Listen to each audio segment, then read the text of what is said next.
Hey up, it's that old Yorkshire geek here, and I'm live now. I did a video earlier for the Orville, now I'm live for Star Trek Strange New Worlds. And this is episode 6. I forgot what it's called. What's it called? I can't remember. What have I called the bloody thing? Hey, I've got it written down somewhere. It's a mouthful. Where have I put it? Where have I put the title of this damn show? It's called Lift Us Where Suffering Cannot Reach. That's what it's called. That harkens back to some Discovery titles, doesn't it? But, you know, whatever. We've had some zingers in the original series. So there, Lift Us Where Suffering Cannot Reach. And it's, you know, it's another okay episode. It's a little bit like, but not quite, like the original series episode, The Cloud Minders, where there's a city in the clouds, and the ground is, you know, all different, but whatever. Anyway, pardon me, I'm burping already. By the way, sorry, I'm a bit early. I know my stream was supposed to start at 8 o'clock. But it got to 5 to 8, and I couldn't be bothered waiting, so I just thought, let's get on with it. Nobody's listening anyway. Right, so let's fire up the video. Where we put it? It's here somewhere. There it is, Star Trek. Hey, so as usual, we've got the Star Trek Cinematic Universe logo at the start. And of course, they have the traditional previously on Star Trek Strange New Worlds, even though it's an episodic series, but never mind, but we've still got that, so no point looking through this. Right, so and that's we're reminded basically that Pike is going to get injured in about 10 years. It says in about 10 years. So I thought it were less than that. I thought they were less than 10 years away from the original series. But it says in about 10 years. And he were injured about, I don't know, about a year or so before season 1 of the original series. I think it was about that. About a year, 18 months before. So it's obviously more than 10 years until the original series. But I thought it were less. I thought Star Trek Discovery were 10 years, and this is obviously after Star Trek Discovery, so, but anyway, right, so, there you go, there's a nice shot of the Enterprise. They're arriving at a planet called Magellan, Majallan. I remembered it, because obviously I've no notes as usual, but I remembered that, because it reminded me of Magellan. There we go. Oh, I've got it there. Look, the Magellan system. Can you see that? Let's move it over. There we go. The Magellan system. Yeah, so the Enterprise arrived there, and apparently Pike's been there before when he were a lieutenant. When he were Lieutenant Pike, it didn't say what ship he were on, or if it did, I didn't notice. Where he rescued a shuttlecraft from a pulsar. But anyway, here he is. He's going to the bridge in the turbo lift, and Uhura joins him, and she's aching a bit. And apparently she's been in security training with La'an, Lieutenant La'an Noonien Singh, because she's a cadet. Sorry, a bit of a dry throat. Because she's a cadet, she gets passed around the departments. She's been with, I can't remember, who was she with last time? Last time we saw her, who was she being trained by? I can't remember now. Oh, she was in engineering, she was with Hemmer, wasn't she? Anyway, and now she's with La'an. So she's being put through the ringer by La'an, and, but, you know, whatever. Right, so they go on the bridge, and they find that there's a shuttle they're over this planet, and there's a shuttle being attacked by a combat vessel, they call it. Anyway, it opens fire on them. They hail it, but it opens fire on them. And what it's done, it's like used grapples on this shuttle, as you can see there. It's used grapples, which I thought were kind of cool, because that harks back to, the NX-01 that had grapples, didn't it, rather than tractor beams. So it's got hold of this shuttle, and they ask, what's going on here? There's the Enterprise, but then it opens fire on the Enterprise. So the Enterprise, returns fire. Lois setting on the phasers. But the ship moves. It's Uhura that's doing the phasers. Remember, she's with little Anne this week.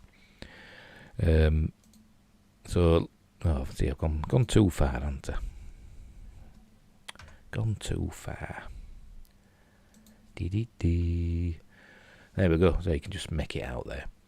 So the return fire, but the ship moves just as Uhura hits the button, and it hits a delicate system. It's supposed to just disable the weapons, but obviously they hit something that's a bit more vital, and the ship crashes onto the moon below. I presume it's a moon.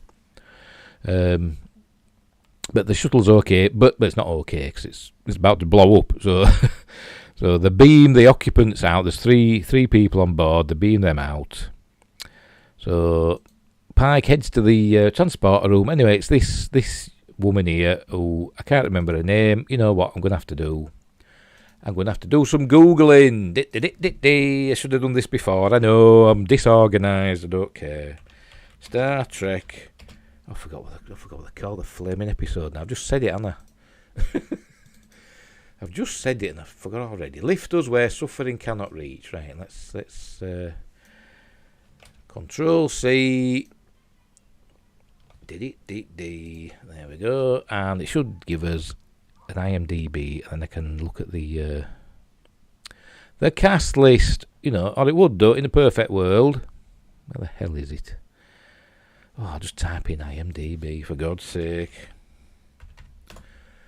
Live.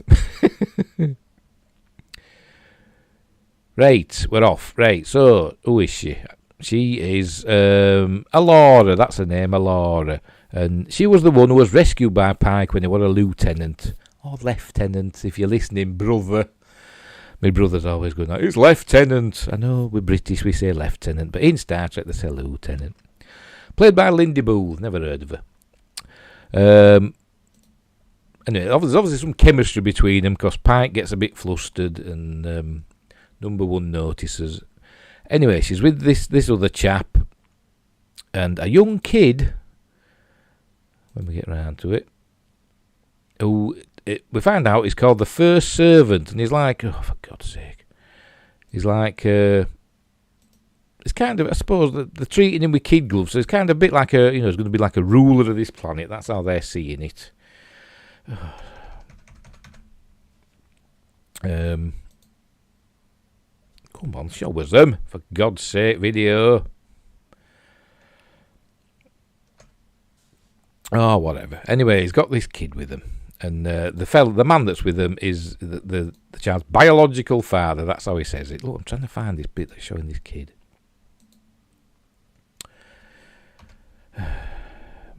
We'll see him in a minute. So anyway, then we get the credits.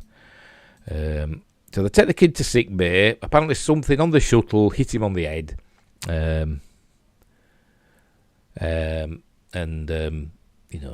Hurt him slightly. So they take him to sick bay. No, you can't see him there. Hang on. There they are, look. So, get it back centred again. So they take him to sick bay, get him checked out. And it turns out that the dad is a doctor, or he was a doctor before he became the father of the first servant. Dr. Mabenga's up to something there. Oh, he's talking to his daughter. He's reading his daughter a story. Remember, his daughter's in the transporter buffer, and she's, super ill, so he stores her in the transporter buffer so she doesn't get any iller. But he brings her out every now and again, and they play, and, he reads her stories and stuff, and that's about that. We find out that it's on a timer now. He can't have her out for long, so he's got it on a timer, and she's mid-sentence, and it beams her back. There we go.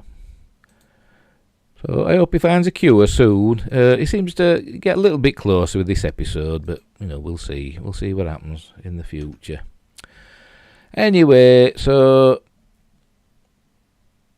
he checks the kid out and he's alright. Meanwhile, this is Laura with Pike, and they don't know. She says the aliens that attacked him, and she doesn't know why, and they're obviously suspicious, and rightly so, because there's shifty stuff going on.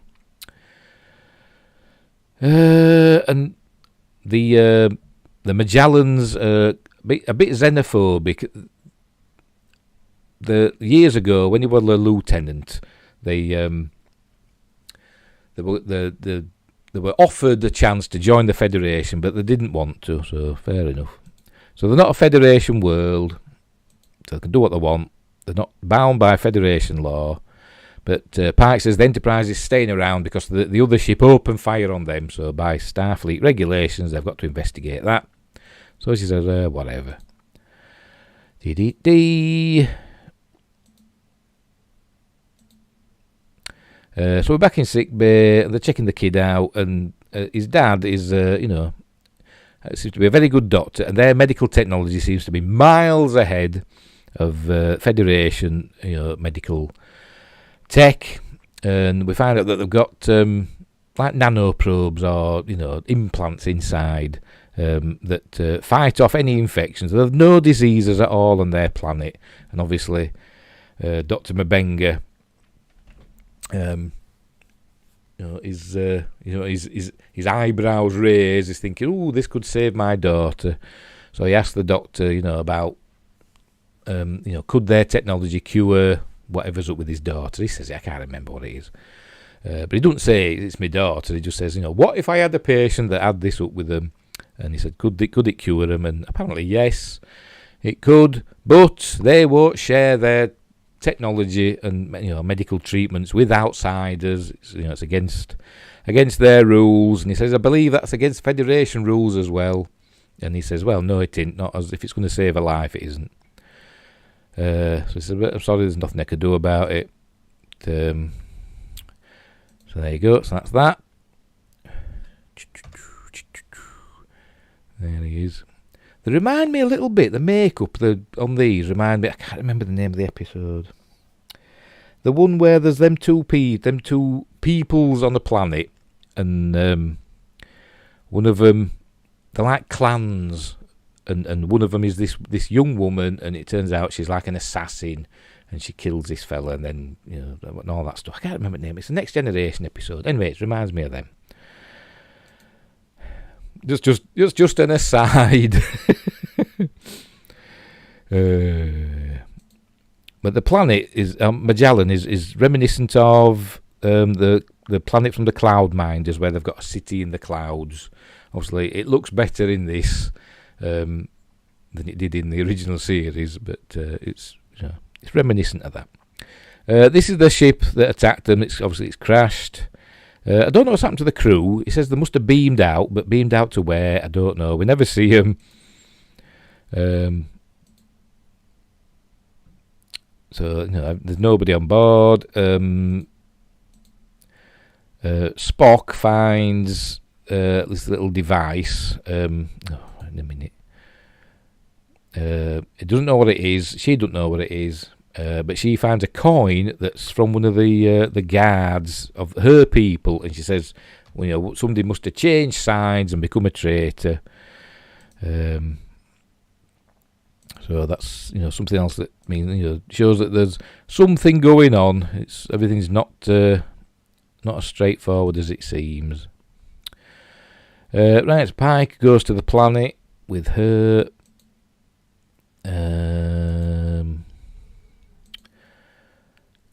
I can't remember why. It don't really matter.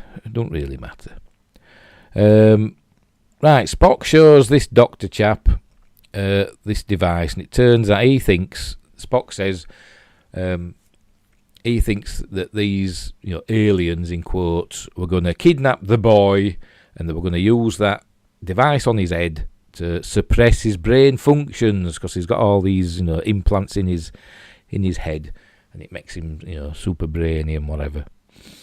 So I think they were going to do it for that. And why would they do that? And he says he don't know.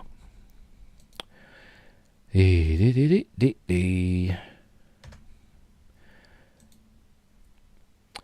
kid asks Spock some sciencey questions about subspace technology, and it says, the Federation subspace technology is, quite primitive, and you can see why they need lots of subspace relays to so there's no lag in communications. And that's why he's gone to the planet as Pike. They're meeting these guards who are going to be the guards of the new first servant, that little boy. And we find out that one of them's a traitor. This one, there's something wrong with his coin. Before we'd found that these traitors, they deface their coins. He's a traitor as well. So they suss him out, and he runs away, and they go in pursuit. There's a view of the the city in the clouds. Also reminded me a bit of Columbia from Bioshock Infinite. So anyway, so he gets caught, and so obviously a few people among the Magellans who don't agree with having the first servant. So they're against him, and he tries to kill Alora, but she overpowers him. She's a good fighter. She's supposed to be just a minister, but I don't know. But she overpowers him and stabs him with a knife. I don't know if it's deliberate, but that's the upshot of it, and I think it was deliberate. Meanwhile, I don't know what's happening there. I can't remember. I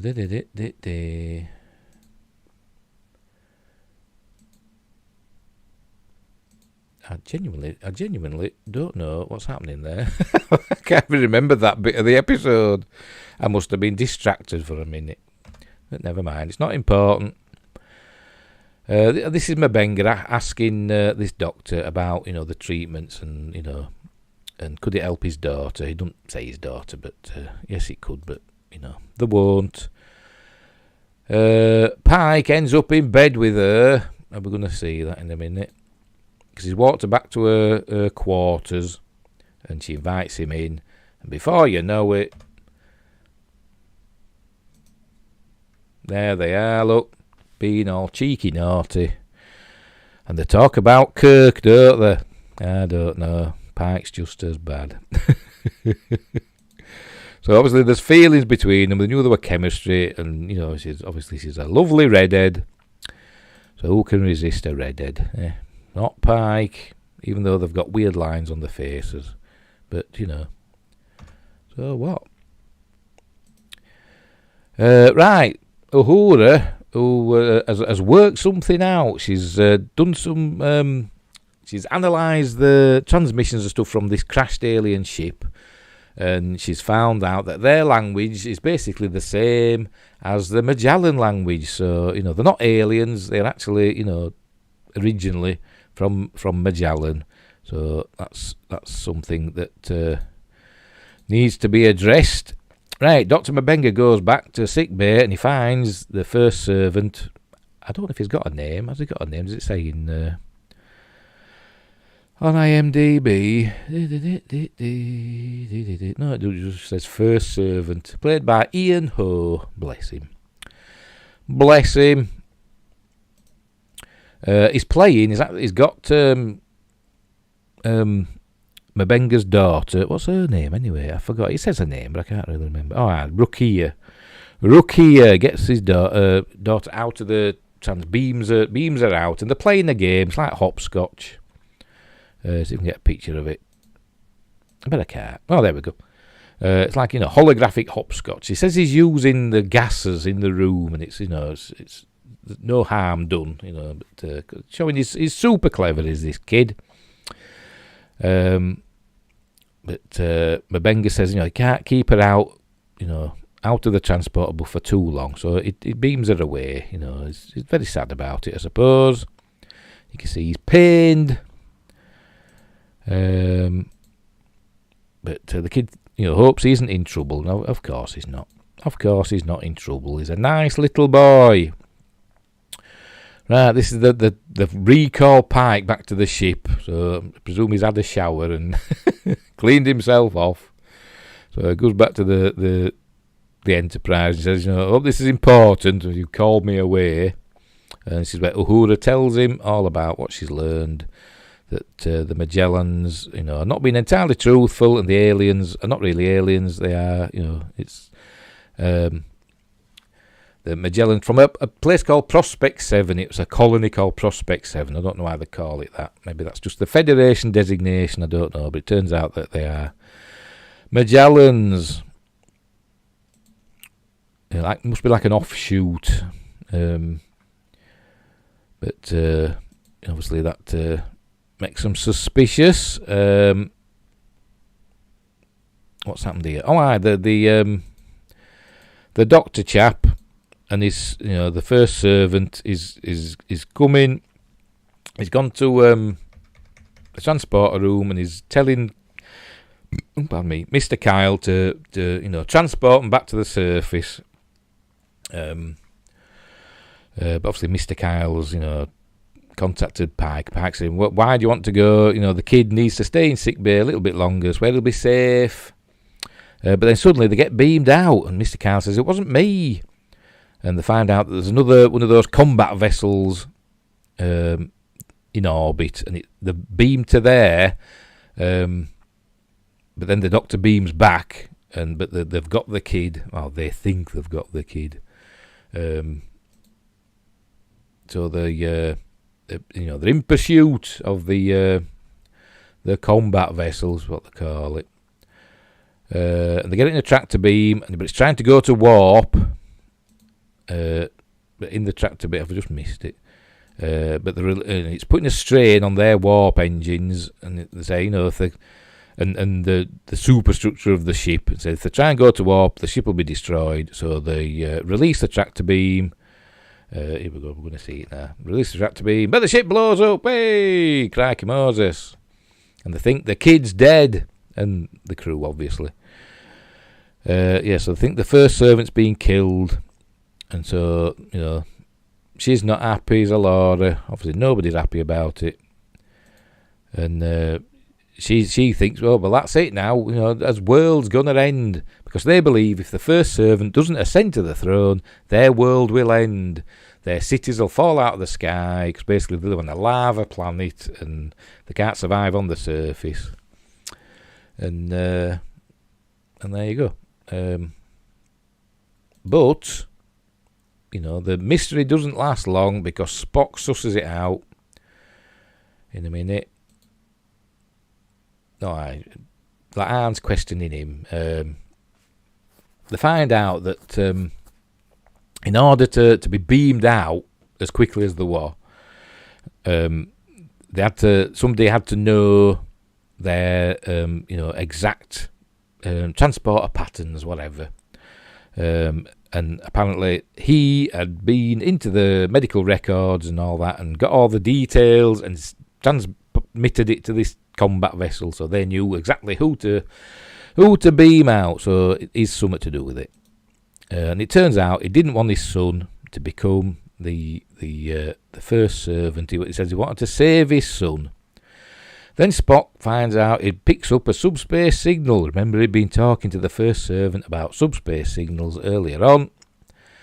And he detects a subspace signal on deck 17 of the Enterprise. And if they find the kid, he's in, I don't know if it's a life pod or something, escape pod or whatever it is.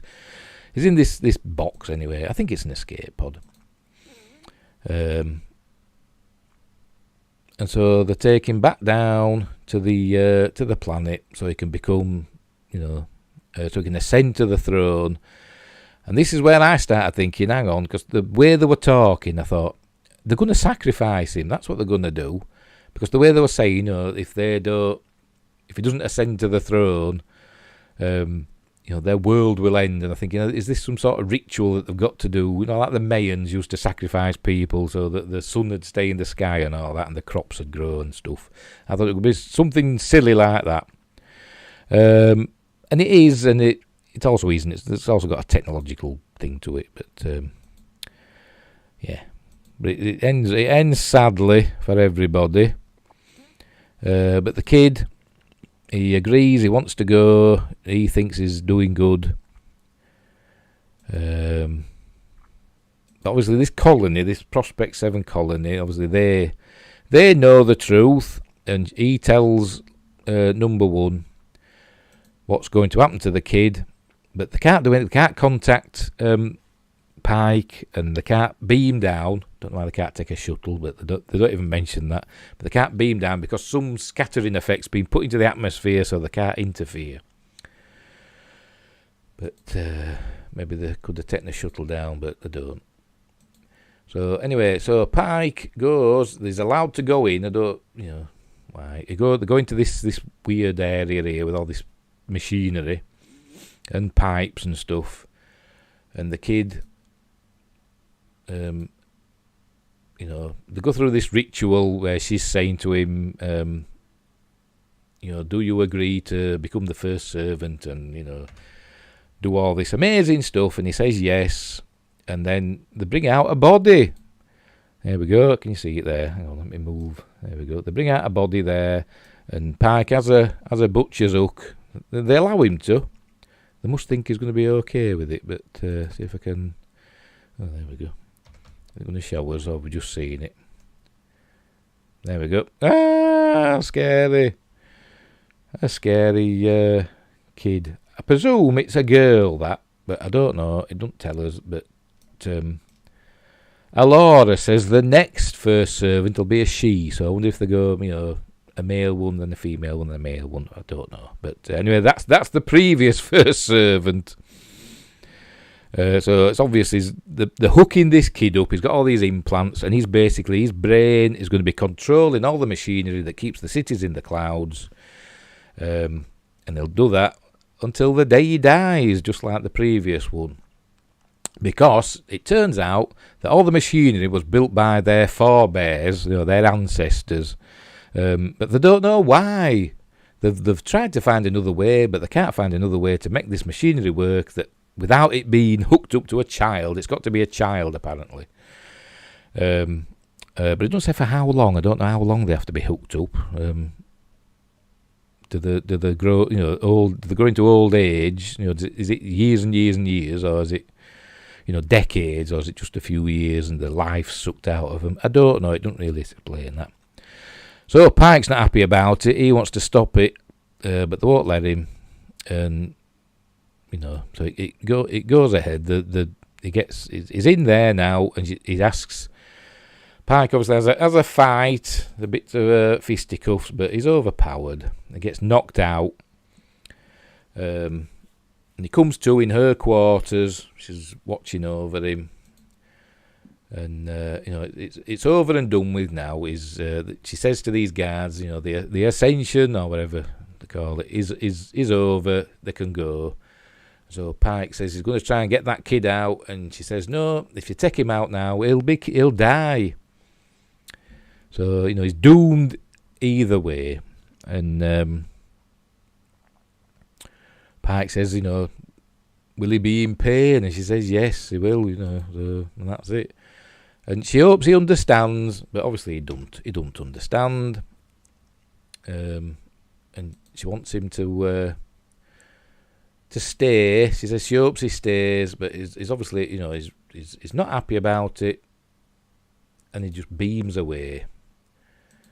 She tries to explain it to him. It's all they've known. It's their culture, but it's a culture that he can't agree with, especially using a child in that way. And obviously it is abhorrent, but it's keeping their culture going. And he just beams away, leaves her there. She's crying. When they stop whittering on. We're going to see him beam away now. See, he's not happy. He's got tears in his eyes, look. Because he loved her. His sexy redhead. But, she's not mental.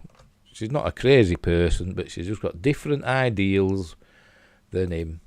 a different culture. Oh, see, I've missed that bit now. There we go. She's crying. He's beamed away. He don't want anything to do with them anymore. But there's a kind of a slight happy ending.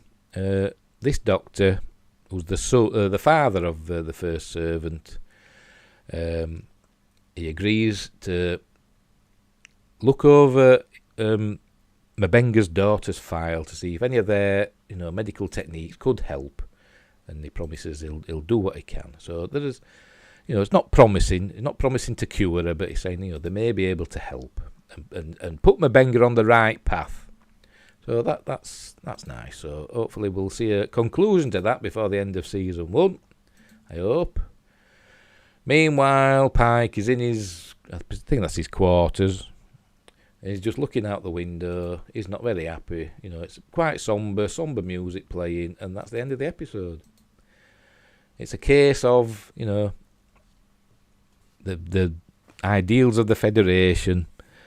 We're at odds with another world, but there's nothing they could do about it. Oh, they did say something earlier. When she was trying to explain to him, about why they do these things, and he says, yeah, but not to a child. And she says, but don't children in the Federation live in poverty and suffer and stuff like that? And he just lets that slide, and I'm sat there watching it going, no, they don't. That's the point of the Federation. There's no suffering or poverty or war. Everybody's treated well and everybody lives happily, and there's no hunger. But he don't. He just lets her say that. But never mind. Oh, that's it. That's the end. So there we go. So yeah, it was okay. It was an okay episode. I'd say it was a bit like an original series episode, that the Cloudminders, which were on the planet Ardana. But instead of it being like the rich people in the clouds and the poor people on the surface, it was everybody were in the clouds and just lava were on the surface. But they needed a child to sacrifice his or her life to keep this, the cities up there. So, but it was okay. Another good episode. I can't believe it. We're 6 episodes in. I mean, there's only 10 episodes in this season, and we're 6 episodes in, and they've all been good. I can't believe it. I haven't been disappointed with a single one of them. I'd give this one a 7 out of 10. I know that's not an amazing score, but it's not a bad score, is it? So yes, BioShock 69, not a bad episode. No, it's not a bad episode. It was quite a good one, really. Not the best that we've seen, but pretty decent. So that's 6 out of 6. 6 episodes, 6 good episodes. I actually think this episode was a little bit better than this week's episode of The Orville, which I wasn't a huge fan of. As you'll see me, if you watch my other video, it was okay. I give that a 6 out of 10, but this one's a little bit better. I've no real gripes about it, apart from that thing with the Federation, which is talking about the Federation and are there no poor children? Do children not suffer? No, they don't. Pardon me. Not in the Federation, anyway, and especially not on Earth. But he let that slide, did Pike. I think he was just shocked at what had happened. So I don't think Magellan will be joining the Federation anytime soon. But I've never heard of him again, so that's probably not the case. So next week's episode, I don't know what it's called, but I've seen a sneak peek, and I suspect it might have the Tholians in, because it shows the Enterprise going through like an asteroid field or a debris field, and then all these energy beams form a net around them, and it looks like, in the Tholian web, a little bit like that. So I'm guessing it might be the Tholians. And yes, it is the best. Well, I don't know. I don't know about that. It's the best Star Trek show we've had since Enterprise ended. That's what I'd say. Bioshock 69. He said it's the best Star Trek show we've had since the original series and Next Generation. I don't know. I think DS9 and Voyager and Enterprise were better, personally, but that's just me. But it's the best Kurtzman Trek we've had by far, because all the others were rubbish. But I've said before, I did quite enjoy Discovery Season 1, but that's because it were new and different, and I didn't know it could get any worse, and it did. But anyway, yeah. So anyway, this one, episode 6 of Strange New Worlds, were okay. I quite enjoyed it. Next week maybe we'll get the Tholians. I don't know the lore on the Tholians. Have we encountered them before, or were the first time in the Tholian web? I can't really remember. But Enterprise had encountered the Tholians, hadn't it? In that episode where they found that pod from the future. They encountered the Tholians in that, didn't they? I don't know if they encountered them any other times. I know they did in the Mirror Universe episode, Mirror Darkly one, but that's the Mirror Universe, that's different. But anyway, I digress. Right, so we'll leave it there. Decent episode, quite enjoyed it. Quite sad, quite sombre at the end. You could say it's a good Star Trek episode because it makes you think, doesn't it? This culture has gone on for all these hundreds or maybe thousands of years, probably hundreds of years. Using children that are venerated to a high position. Oh, sorry, I'm hitting the microphone. Venerated to a high position because of their sacrifice, and that's at odds with Federation ethics, and that's not a good thing, is it really? But it's their way of life. They don't know any different, and who are we to tell them how to live their lives? Hey, right. So we'll leave it there. So, hang on. Bioshock 69 says I want to see the Klingons. Yeah, I mean there should be smooth-headed Klingons, shouldn't there? But I bet we don't. We haven't seen the Klingons, have we? Since what was it? Was it season 2 of Discovery? We haven't seen them since then, have we? We haven't seen them since they went to the 31st century. We haven't seen them in Picard, apart from we saw a picture of Worf, didn't we? But that was just a picture of him. But apparently, he's going to be in season 3 in here of Picard, and they've said Worf's going to look like Worf. But I believe that when I see it. But we'll see. Anyway. But it might do it. Season 3 of Picard might be good because apparently, is it Terry Matalas has become full showrunner of season 3, and he's an old Star Trek, hand, isn't he? He's worked on classic Star Trek. So we'll see. We'll see what happens with season 3. But seasons 1 or 2 of Picard were crap. But we'll see about season 3. But Strange New Worlds has been good. I'm enjoying it. We're 6 for 6 so far. 4 more episodes. Is it? Yeah, 7, 8, 9, 10. Yeah, 4 more episodes. And I hope they're good. I'm sure they'll be okay. So we'll leave it there because I've got stuff to do. So wherever you are in the universe, look after each other. And thanks Bioshock 69 for the chat. That's cool. So until next time, I'll see thee.